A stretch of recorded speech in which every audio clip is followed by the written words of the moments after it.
lagi, perkenalkan nama saya Iis Febriana Putri dari kelas 12 AKL 1. Di sini saya akan menjelaskan materi mengenai pemasaran online. Tapi terlebih dahulu saya akan menjelaskan mengenai pemasaran.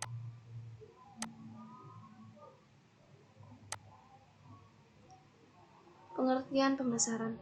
Pemasaran merupakan suatu kegiatan yang dilakukan perusahaan untuk memasarkan atau mempromosikan produk atau layanannya. Kemudian fungsi pemasaran. Yang pertama, pengenalan produk. Pengenalan produk oleh perusahaan menjadi fungsi pemasaran yang paling utama. Dengan pemasaran, produk menjadi lebih dikenal oleh konsumen dengan syarat pihak perusahaan mampu menonjolkan keunggulan dari produk tersebut sehingga bisa menarik perhatian dibanding produk pesaing. Yang kedua, riset. Pemasaran bisa menjadi lahan tepat untuk melakukan riset, baik secara langsung atau riset online.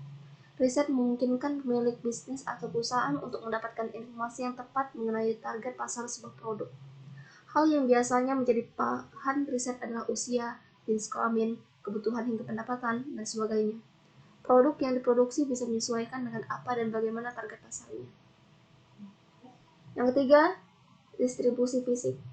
Memastikan bahwa produk dapat mudah didistribusikan dengan baik dari tempat produksi ke pasar luas menggunakan jalur darat, air, dan laut adalah fungsi pemasaran yang berikutnya. Dengan begitu, dapat dipastikan produk akan mudah didapat oleh konsumen. Yang keempat, layanan purna jual. Layanan setelah penjualan terkadang dibutuhkan oleh konsumen. Pemilik bisnis atau perusahaan semestinya membantu konsumen dalam hal ini. Misalnya seperti produk perabot rumah tangga, konsumen mungkin akan merasa kesulitan saat mendapati masalah pada perabot yang mereka beli. Di sini, fungsi pemasaran dalam hal memberikan rasa aman pada konsumen di masa purna jual. Yang kelima, fungsi pertukaran.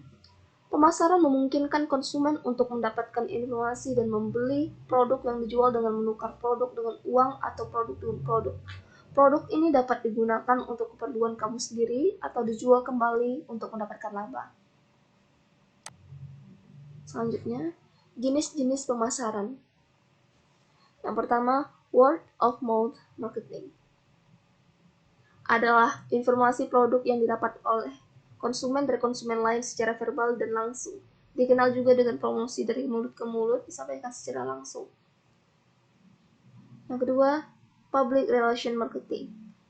Merupakan salah satu dari jenis-jenis pemasaran yang penting. Banyak perusahaan yang bekerja sama dengan media untuk meningkatkan kesadaran produk mereka dan benefit yang bisa didapat oleh konsumen saat produk ini mereka miliki. Yang ketiga, relationship marketing. Membangun hubungan dengan konsumen adalah cara yang efektif untuk memasarkan produk. Analoginya, saat loyalitas konsumen telah terbangun, maka ketika perusahaan meluncurkan produk baru, para konsumen dengan sukarela akan membeli produk tersebut. Keempat, digital marketing. Memanfaatkan semua sumber daya dan asetnya melalui online. Digital marketing atau pemasaran digital memaksimalkan segala potensi yang ada di internet agar bisa mencapai target perusahaan. Selain itu, digital marketing juga cara yang efektif untuk membangun brand dengan biaya yang rendah. Target pasarnya juga bisa ditentukan karena banyak penyedia jasa iklan yang memiliki fitur ini. Kelima, sebuah produk selayaknya menjadi pasar serta nama atau merek. Untuk dikenal, branding adalah salah satu dari jenis-jenis pemasaran yang memiliki fungsi sebagai promosi jangka panjang. Branding seringkali menyertakan nama, slogan, dan logo. Yang keenam, iklan siaran. Radio sebagai media pemasaran adalah salah satu bentuk iklan berbayar yang umum digunakan oleh perusahaan atau pemilik bisnis. Konsep pemasaran ke konsumen dengan cara ini sangat potensial karena saat menyalakan radio, para pendengar benar-benar mendengarkan apa yang diucapkan oleh penyiarnya. Sedangkan untuk menjangkau pelanggan secara luas bisa digunakan media iklan di televisi. Yang ketujuh, multi-level marketing adalah bentuk pemasaran secara langsung yang melibatkan banyak orang di mana perusahaan rekrut dan menjual produknya. Multi-level marketing sering dikenal juga dengan sebutan network marketing, karena tenaga pemasarannya mendapatkan komisi dari produk yang mereka pasarkan, serta komisi pemasaran dan penjualan dari jaringannya. Selanjutnya, tujuan pemasaran, yaitu memperkenalkan produk masyarakat, mencapai target penjualan, memastikan kepuasan konsumen, menciptakan strategi lanjutan untuk produk, bekerja sama dengan mitra, membuat rekapitulasi penjualan. Selanjutnya, strategi pemasaran. Strategi pemasaran adalah rangkaian perencanaan untuk menjangkau target pasar dan mengubah mereka menjadi konsumen produk yang dihasilkan oleh sebuah perusahaan. Berikut langkah-langkah yang bisa dilakukan untuk menerapkan strategi pemasaran yang baik. Yang pertama, melakukan segmentasi pasar adalah upaya untuk membagi pasar menjadi beberapa kelompok yang lebih kecil. Pembagian kelompok ini dilakukan berdasarkan lokasi geografis, demografis, perilaku, dan psikografis. 2. Menentukan target pasar adalah segmen tertentu yang dituju untuk melakukan penjualan suatu produk. Target pasar yang berbeda membutuhkan konten promosi dan cara komunikasi yang berbeda pula. Dan yang ketiga, market positioning merupakan strategi pemasaran untuk menunjukkan produk Anda beda dari yang lain. Salah satu caranya adalah membangun kesadaran merek. Kesadaran akan merek dapat memberikan beberapa manfaat seperti kemudahan mendapatkan konsumen baru, sehingga menciptakan kelompok pelanggan yang loyal. Selanjutnya, membahas materi mengenai pemasaran online.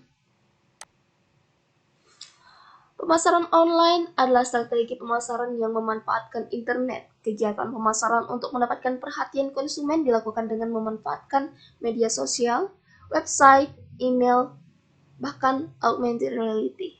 Hal ini dapat dilakukan dengan iklan berbayar, konten berkualitas, atau sekedar postingan sederhana melalui media online. Jenis-jenis saluran pemasaran online. Yang pertama, media sosial. Media sosial seperti YouTube, Twitter, Instagram, TikTok, Pinterest, dan masih banyak lagi.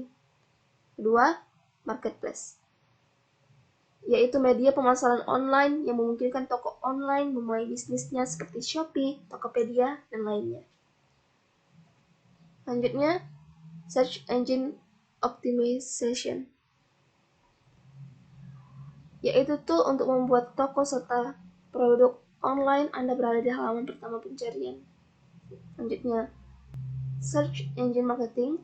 Bedanya dengan SEO, yaitu toko serta produk online Anda bisa berada di urutan 3 teratas ketika dicari. Kemudian, email pemasaran merupakan strategi pemasaran online dengan konten produk yang akan dikirim ke email konsumen. Selanjutnya, pemasaran afiliasi, yaitu sistem kerjasama dengan pihak yang dapat mempromosikan produk Anda, konten marketing. Kemudian,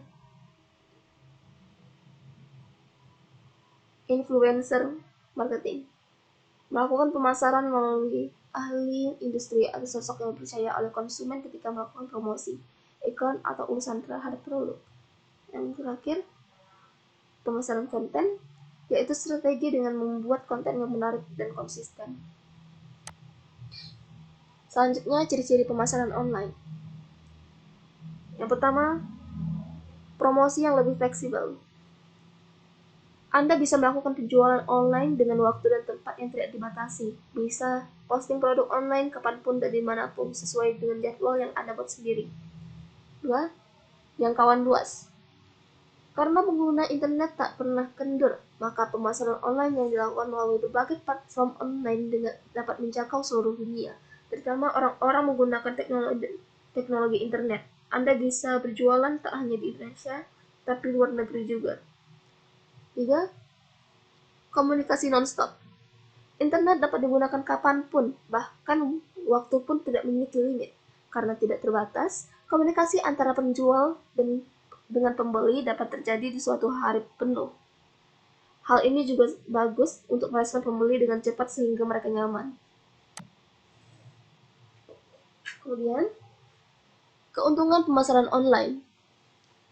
Mengetahui seluk-beluk pemasaran online seperti yang telah dijelaskan sebelumnya, tentu manfaat pemasaran online pun banyak adanya. Hal ini otomatis menjadi keuntungan tersendiri untuk yang berjualan online. Yang pertama, soal biaya tidak masalah. Berbeda dengan strategi pemasaran offline, Pemasaran online tidak membutuhkan biaya asal Anda pintar-pintar menemukan cara terbaik untuk mengiklankan produk.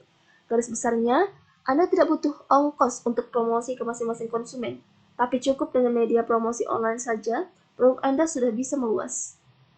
Kedua, target cepat diperoleh. Menemukan target pasar itu tidak sulit jika Anda melakukan pemasaran online. Kenapa? Karena cepatnya teknologi internet dapat membantu Anda menentukan target pasar yang sesuai untuk setiap produk yang Anda beli. Maksudnya Anda jual. Misalnya, perkembangan pasar sedang viral soal dessert, maka dessert atau kue-kue bisa jadi referensi Anda untuk berjualan. 3. Promosi jangka panjang. Umumnya, pemasaran bisnis offline hanya bertahan sebentar, tapi beda halnya dengan strategi pemasaran online. Karena Anda mengandalkan konten yang terus-menerus berjalan, maka jangka waktu untuk promosi online lebih lama. Dan yang terakhir, analisis mudah dengan sistem digital. Menganalisis pemasaran online dapat dilakukan dengan cepat dan mudah menggunakan tools yang disediakan internet, seperti Google Analytics. Anda akan dapat memperkirakan perkembangan bisnis Anda dengan lebih tertata. Sekian yang dapat saya jelaskan. Terima kasih.